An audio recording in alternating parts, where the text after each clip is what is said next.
Hi, my name's Carol, and for the past 8 years, my family and I have been living on the road and off the grid. Along the way, I've taught myself how to cook in the great outdoors, over a fire or out of the back of the Jeep kitchen, in all kinds of crazy weather and extremely remote places. I learned how to make do with what we had in our fridge and to improvise accordingly. I learned cooking techniques and meal ideas from friends I've met along the way. Join me as I share our cooking adventures and tips for creating delicious meals for your family in the great outdoors. Oh, actually, and I'll grab some. Hello. I know, it's been a while. Yeah. Perfect. Is that Caroline?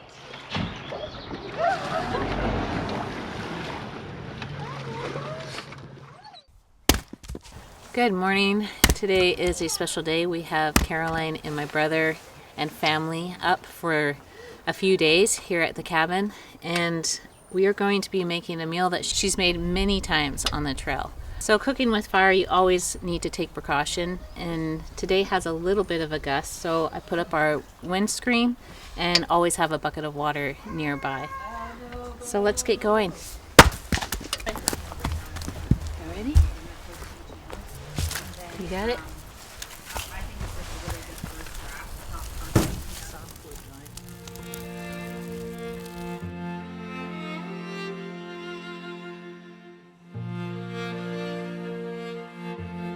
So for Caroline's Chipotle bowls, this is a pork shoulder, and I got a really big one for a lot of people.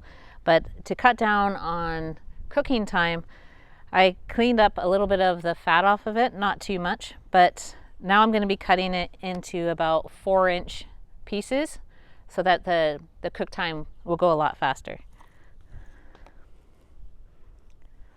I think Caroline right now is prepping the seasoning, and she'll be doing that.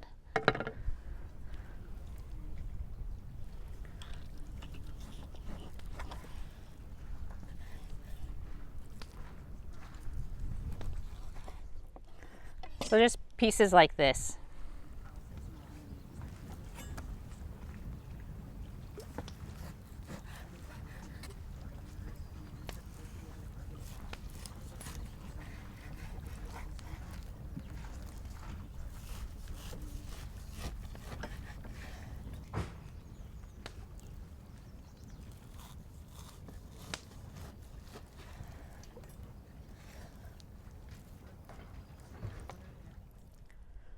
There's always something so magical when family is up, you have a fire going, and you're cooking a delicious meal.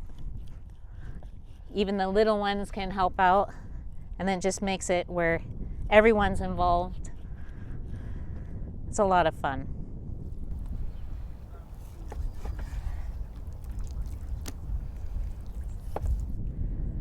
So this is all ready to go, and Caroline will be here with the seasoning and be showing me how to cook this as well. So I'm excited to spend time with her while cooking. Hey sis. Hey.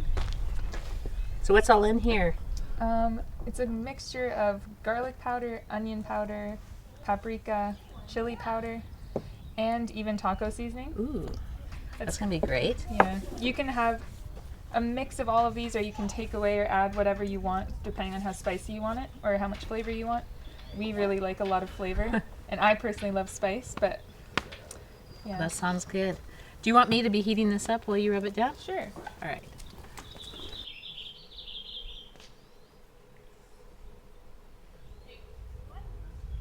So I'm going to be putting some olive oil and some salt and pepper into the Dutch oven, and then I'll put it on the fire to heat up so that it can, when Caroline puts in the meat, it can really sear it and add a lot of flavor to it.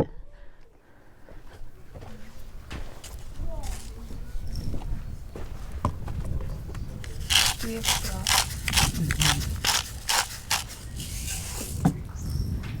So what kind of broth would you add to this? You could use chicken or beef. Okay. You can just use whatever we have. So this was like Caroline's staple meal when we'd be out on the trail or just like a late day of travel, and she would whip up this, not always with the pulled pork. No, it's easier and faster with chicken, honestly, Okay. because you don't have to cook it for as long. But I Right. personally love pork. So if you have time, it's really worth it.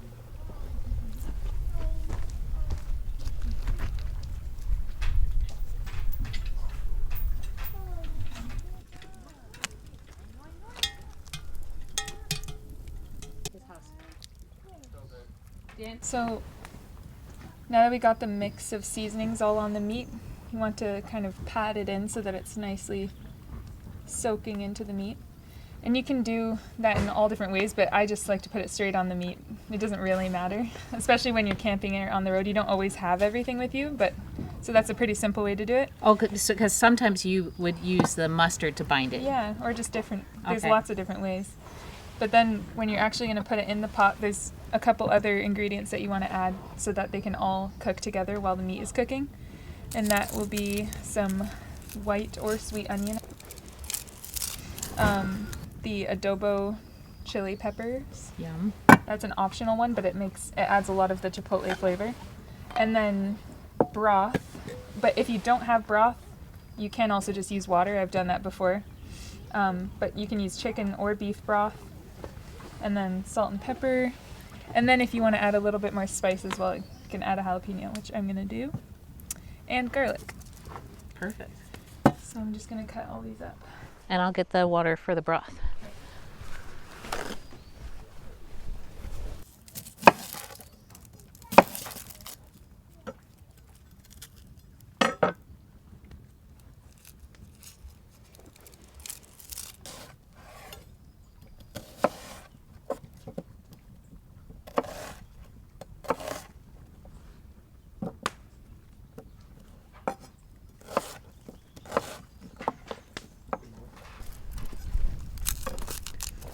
So roughly how many onions do you use, or do you just kind of do it to taste? Yeah, that's the thing too with the seasoning.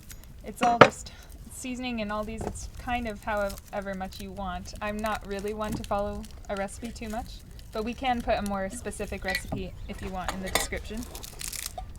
The onions, I might use 2, and then garlic I'll probably use maybe 4 or 5 cloves. Yeah. I think you can use a lot more though. It's really up to you. And then jalapenos, it's also just how spicy you want it. And the onions and everything, you're just kind of cutting it pretty roughly chopped because it's just to add flavor and to sit with the meat for a while. So you have marinated the meat. So you cooked extra, or you just had leftovers?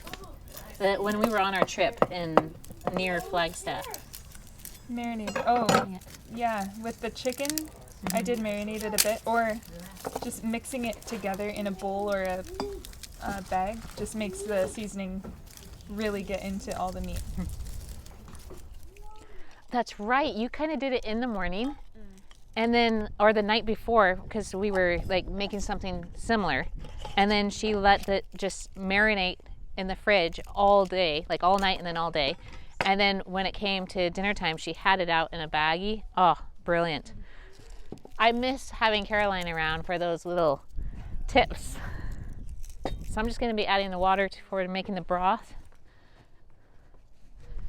And I like using the cubes sometimes. It's not as natural, but it's better than carrying one of those bulky boxes around.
This is piping hot. Okay. I don't know if all this is gonna fit.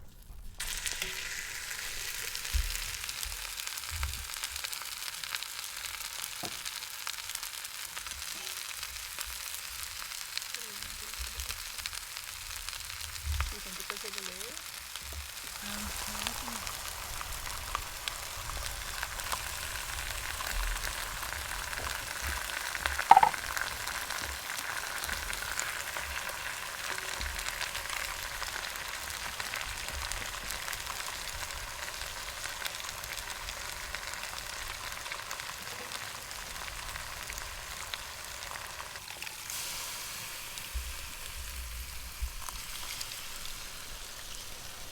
So we'll get this on the fire and let it sit.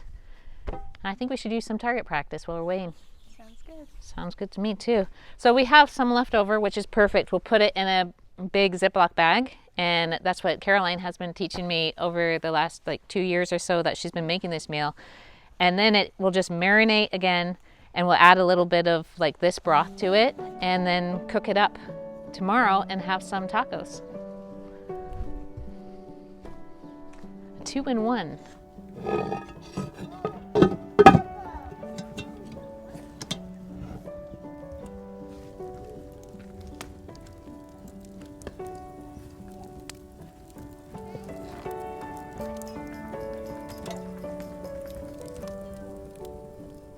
All right, so we'll keep an eye on this, checking it about every, I don't know, 20 minutes or so, and just let it cook low and slow.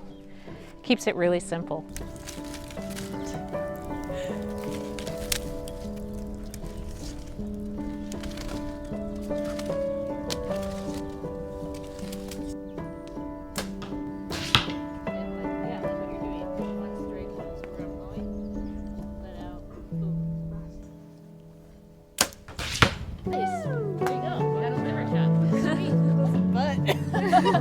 Oh, okay, that was Caroline's shot. Well, now you know. That's weird. You got it. That's awesome. You did something. Nice. I'll go get So now when you would shoot, you go, Yeah. so that's what I would do.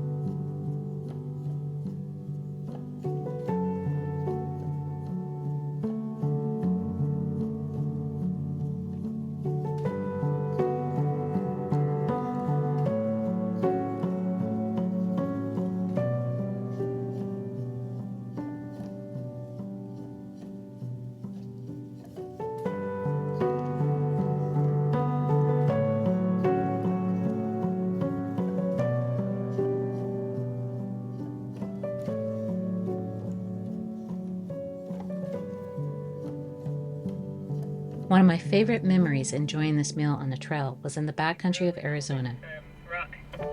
I know, it's a unique area for sure. We had been pushing hard all day through the black volcanic sand trails. The boys had ridden ahead and found a great place to camp for the night. Awesome. We were scouting a little ahead for the Jeeps and just came across this nice pullover, and it's in this epic stuff that we've been talking about, so it's a likely place to make camp, and we all like it. We were tired and hungry, and Caroline got right to work making a delicious meal for dinner. We were in a no-fire zone, so we got out the cast iron and the cook partner's stove.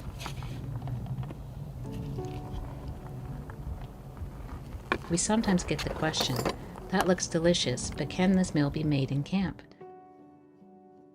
The answer is yes, and the harder the trail and the more remote the camp, the better it tastes.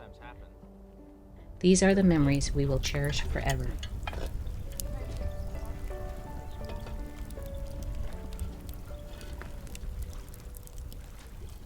Ooh, that's soft.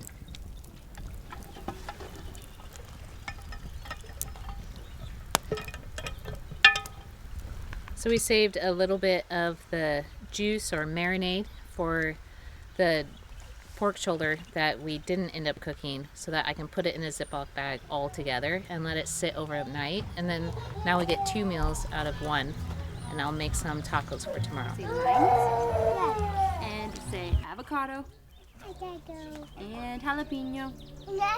Oh, an avocado!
It looks really good. It's been cooking for quite a few hours now over the fire. It's really soft. It's falling apart in the tongs, so that's nice. And it looks like it really absorbed a lot of the juice and the spices. So it'll be really yummy.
So now that we have the meat pulled and ready and the rice is cooking, we also have some corn boiling over the fire, just getting ready so that I can make a few of the toppings and sides for this.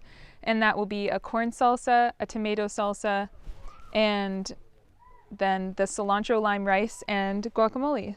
To all of these salsas, you can add whatever you want really, and they're all pretty similar, just slightly different components, but they're all really yummy.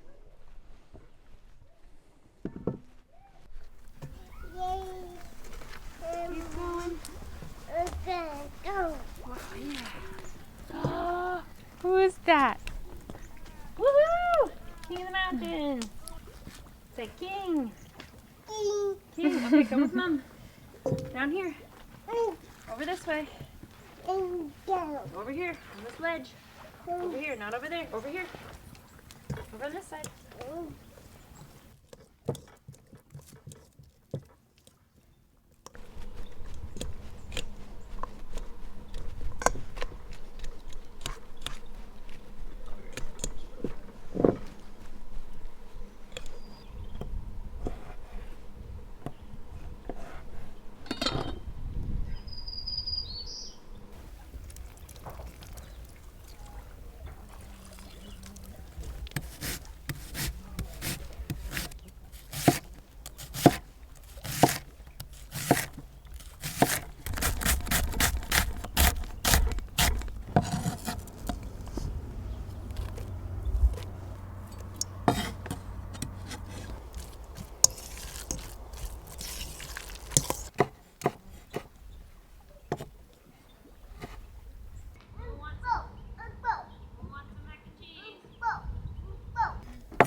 little puppy.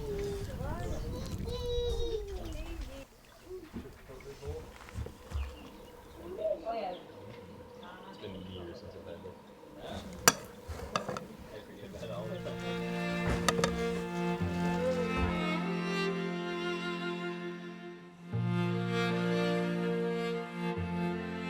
So that was so much fun learning from Caroline how to make her famous Chipotle bowl. And I hope you guys really enjoyed her showing us how to make it.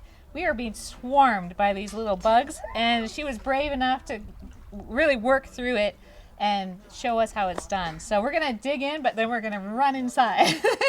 But that was a lot of fun, Caroline. Thank you so much, and we love having you with us. Let's dig in. Guys, it's ready to eat. Time to eat. Okay. I think Caroline's done. What an amazing time to be with Caroline. It's always special and it means so much. And I love just learning how, she viewed cooking on the road and now here at the island. And yes, there's always bugs, dust, rain, snow, it's all of that makes the memories. And I think we'll look back on this one, even though we were having so much fun. She'll look back and remember all the bugs, but that will be the memory. And it was delicious, and we all gathered around and enjoyed a wonderful meal made simply with love. Here, Gigi. Gigi. Gigi. Come here. Oh, fast. I don't think that's your fastest.